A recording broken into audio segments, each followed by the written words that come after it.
여러분 반갑습니다. 슈퍼리치입니다. 금요일 양시장 상승적인 부분이 나왔는데 장내에 수급이 없기 때문에 조금 시장 자체가 굉장히 좀 지루하고 심심하고 뭔가를 좀 하기는 할 것 같은데 그래도 또 막상 뭘 하자니 좀 애매한 거, 요런 것들이 시장 내에 좀 있었다라고 생각을 하시면 될 것 같은데, 우리가 항상 시장이 심심할 때는 우리도 같이 심심할 필요가 있다, 이렇게 말씀을 드리고 싶고, 최근에 우리가 뭐 수익 내는 종목들, 탄력적인 종목들, 요런 것들에 대해서 여러분들한테 설명을 해드리면은, 결국에는 중요한 거는 시가총액에 대해서 생각을 해봐야 돼요. 보통 우리가 주식을 하다 보면은 이 회사가 1분기에는 얼마를 벌고 1년에는 얼마를 벌고 그리고 시가총액이 얼마고, 요게 굉장히 중요한 요소가 있을 수밖에 없다라고 말씀을 드리고 싶어요. 그래서 이 내용을 여러분들한테 설명을 해드릴 거고, 아이고 말이 잘 안 나오네요.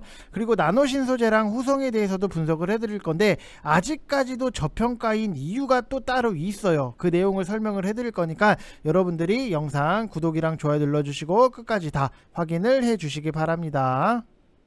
자, 일단은 나노신소재랑 후성에 대해서 여러분들한테 분석을 해드릴 건데, 제가 나노신소재 같은 경우에는 그 전부터 우리가 눈여겨봐야 되는 탑픽으로 제가 좀 뽑아드린 종목 중에 하나예요. 지금 보면은 5월 11일 여기 영상에서 여러분들한테 나노신소재 이거 2차전지는 제발 뭐라도 사세요 라고 말씀을 드리면서 나노신소재에 대해서 좀 설명을 해드렸던 부분이 있는데, 결국에는 5월 11일 이후로 굉장히 큰 폭으로 상승적인 부분이 나왔다라고 보시면 될 것 같아요. 그래서 나노신소재를 딱 놓고 봤을 때 5월 11일 여기 요 위치였다라고 보시면 될 것 같고, 후성 같은 경우에는 제가 옛날에 정말로 많이 말씀을 드리고 밀었던 종목 중에 하나예요. 그때 당시를 딱 놓고 보면은, 그때는 우리가 뭐 지금은 제가 이제 뭐 저희 VIP 방에서는 텔레그램을 하는 부분이 있는데, 카톡방 리딩을 했을 당시부터 지금 보면은 후성 여기서 만원 이하로 모아가시면 됩니다. 6월 28일 여기 2021년도 6월 28일 오른쪽 위에 깜빡깜빡 저거 뜨죠? 여러분들 보이시죠?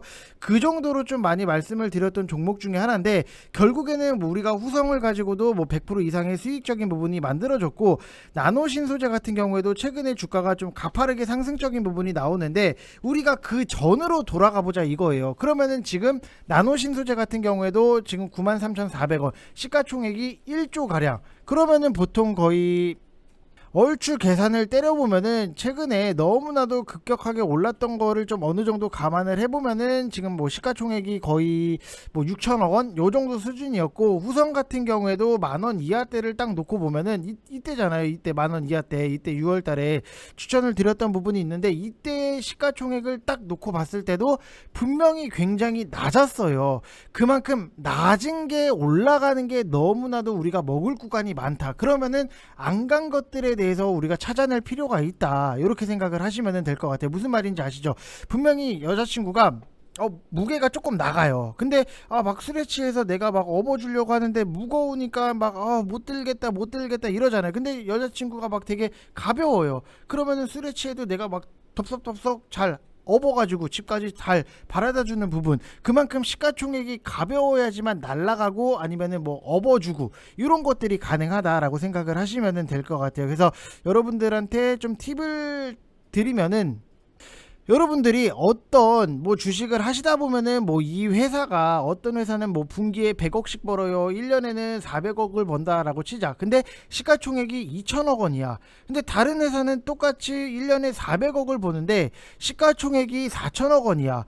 이거를 어떻게 판단을 할 거냐, 이게 굉장히 중요한 핵심적인 부분이잖아요. 결국에는 남들한테 관심이 없어, 그럼 시가총액이 낮아. 근데 앞으로 관심을 가져질 거야, 그럼 시가총액이 높아져. 시가총액이 높아지면은 당연히 주가도 그만큼의 상승적인 부분이 나온다.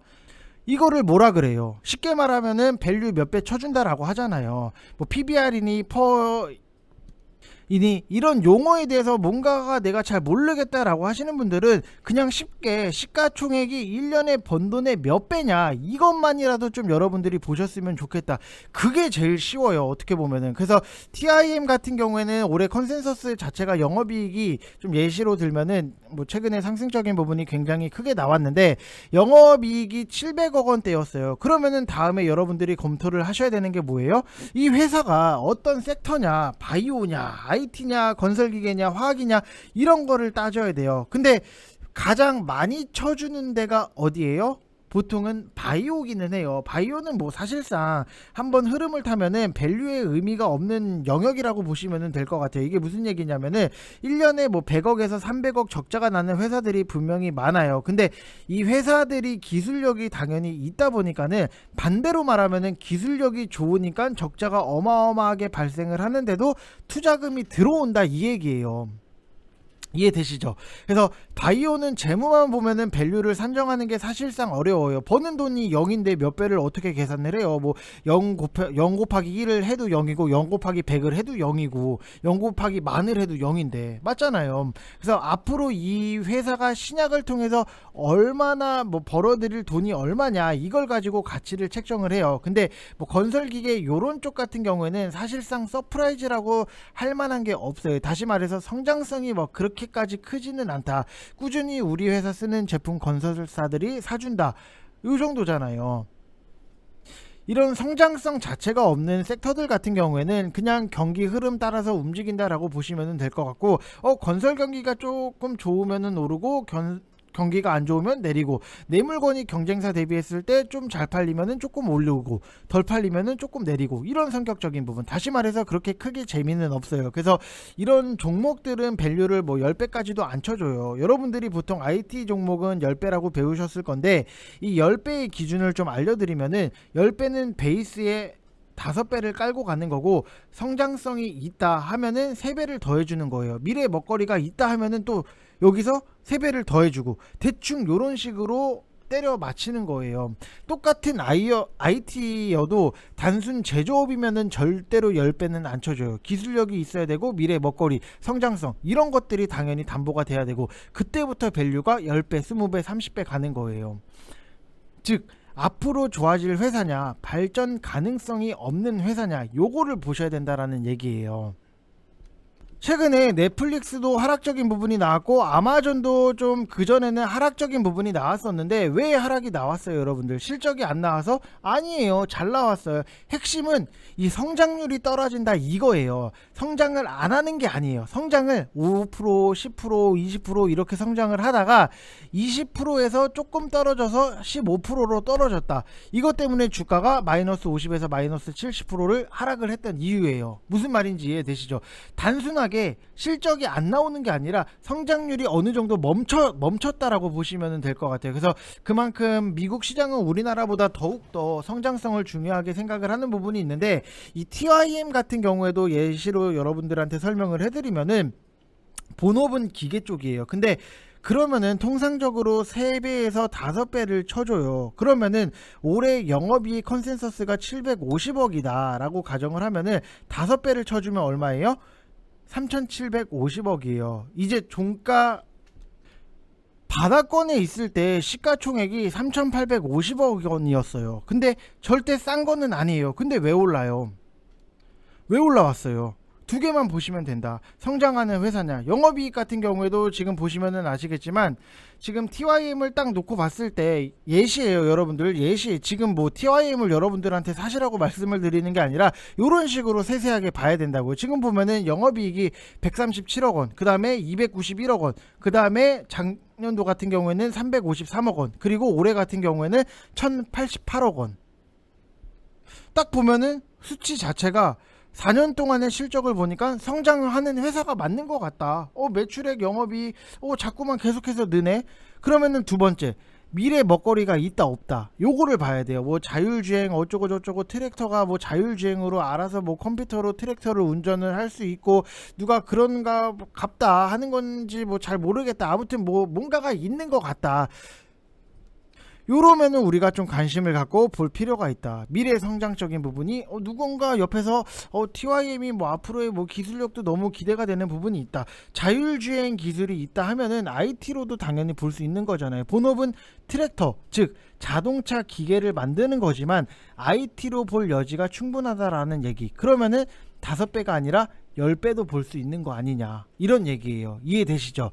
그만큼 여러분들이 생각을 해야 되는 거는 이 회사의 시총이 얼마고, 그거 대비했을 때 매출액이 얼마고, 앞으로의 성장적인 부분이 있는가 없는가, 그리고 이거가 지금 이쪽 섹터에 묶여 있는데 다른 쪽 섹터로 같이 묶어서 볼 수 있느냐 없느냐, 요게 굉장히 중요한 포인트라고요. 무슨 말인지 이해되시죠? 그래서 여러분들이 이거에 대해서 좀 어느 정도만 좀 생각을 하시고 재밌게 보시면은 주식을 하는 데 있어서 정말로 좋은 종목을 찾는 거는 굉장히 나이스하다. 이거는 뭐 지금 당장에 TYM을 좀 예시를 든 거예요. 여러분들 다시 한번 말씀을 드리지만 지금 당장에 여러분들 TYM 사시라고 말씀을 드리는 게 아니에요. 제가 만약에 TYM을 추천을 드렸으면은 여기서 하락적인 부분이 나오고 바닥이 찍히는 요 부분에서 추천을 드렸겠죠. 근데 이미 윗꼬리를 달고 내려온 부분이 있기 때문에 여러분들한테 추천을 드리는 게 아니라 이런 식으로 여러분들이 접근을 하시는 게 굉장히 좋다라고 말씀을 드리고 싶고, 결국에는 제가 나노 신소재가 생각했던 것보다 좀 빨리 올라와서 저도 당황스러운 거는 있어요.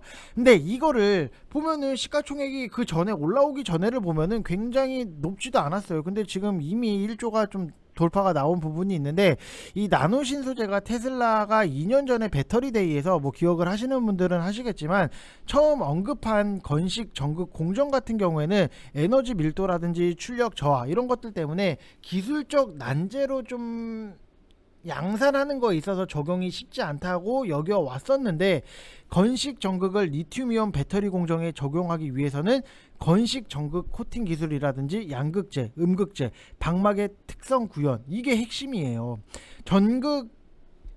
건식 전극 공정을 2차 전지에 적용할 경우에는 원재료 비용 절감이라든지 공정 간소화, 그 다음에 에너지 밀도 개선의 효과 기대할 수 있기 때문에 배터리 가격을 20%가량 낮출 수 있다라고 보시면 될 것 같고, 다만 지금까지 리튬이온 배터리의 건식 전극 공정 적용을 했을 때 이 습식 전극 공정 대비 에너지 밀도라든지 출력이 떨어진다라고 알려져 있는 부분이 있는데, 이거를 해결하기 위해서는 양극할 물질의 전기 저항이라든지 입자 간의 계면 저항을 좀 낮춰줘야 되는 부분이 있어요. 그래서 양극할 물질을 싱글 월드 CNT 요걸로 코팅하는 기술이 적용이 될 수 있는 전망이 있고, 그리고 코팅하는 기술이랑 코팅하기 위해서 CNT를 얼마나 고농도로 용매에 분산을 하느냐, 요게 굉장히 핵심적인 부분이 있는데, 이 CNT가 물성을 충분히 발휘하기 위해서는 우선 확보돼야 되는 거는 균일한 분산 기술이에요. 분산 기술.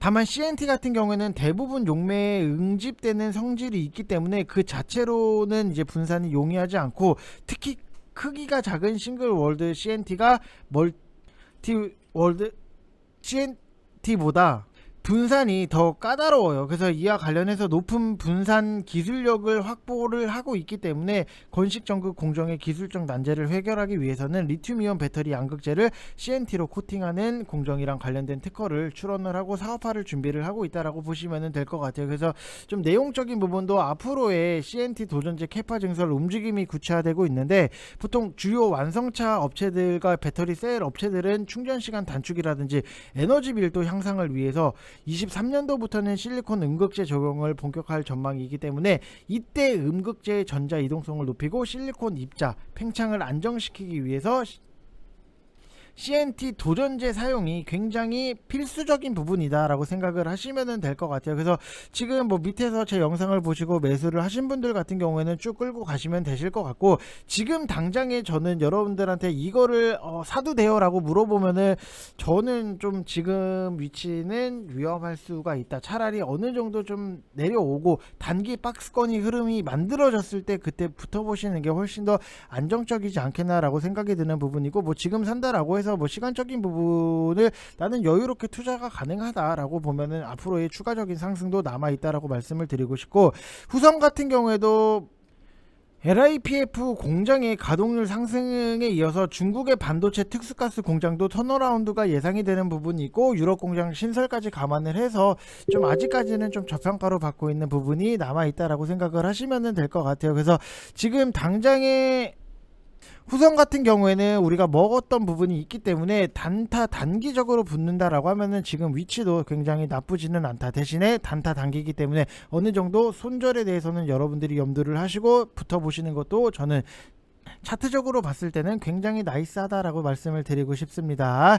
자, 그래서 여러분들 다시 한번 말씀을 드리지만 지금 1개월 하시면은 34만원 진행을 하고 있는 부분이 있고, 010-8619-9991 이쪽 번호로 성함 쓰셔서 문자 보내주시면 되실 것 같고, 제가 시가총액에 대해서 여러분들한테 말씀을 드린 거 정말로 곰곰이 한번 보시면서 생각을 해보세요. 재무도 어렵지 않게 간단하게 보시고 어느 정도 좀 확인을 하고 짚고 넘어가면은 여러분들도 충분히 수익적인 부분이 만들어질 수 있다. 한일사료 300% 수익적인 부분 만들어질 수 있었던 것도 결국에는 시가총액, 그 다음에 뭐 베셀 같은 경우에도 거의 뭐 73.91%의 상승 수익을 만들 수 있었던 것도 결국에는 시가총액. 요런 것들을 한 번씩 여러분들이 체크를 해서 보시면은 뭐 수익 내는 거에 있어서는 조금 더 수월해질 수 있다, 이렇게 생각을 하시면 될 것 같습니다. 자, 이번 영상 여기서 마치겠습니다. 감사합니다.